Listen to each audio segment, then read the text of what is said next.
Hello coders, and welcome to How to Fix. In today's video, we'll be focusing on a new bug that you might find challenging to solve. So without further ado, let's dive into today's bug.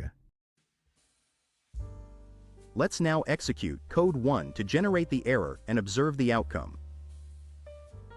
Now, here's the breakdown and the fix for the issue. Please halt the video to go through the explanation.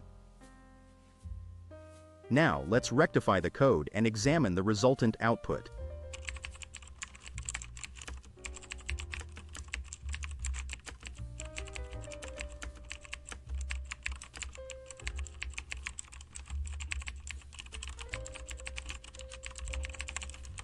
And voila! The code is working as it should and our output is spot on. The error has disappeared. We've reached the end of today's episode. If you found this video informative, please hit the like button and subscribe to our channel for more coding solution videos.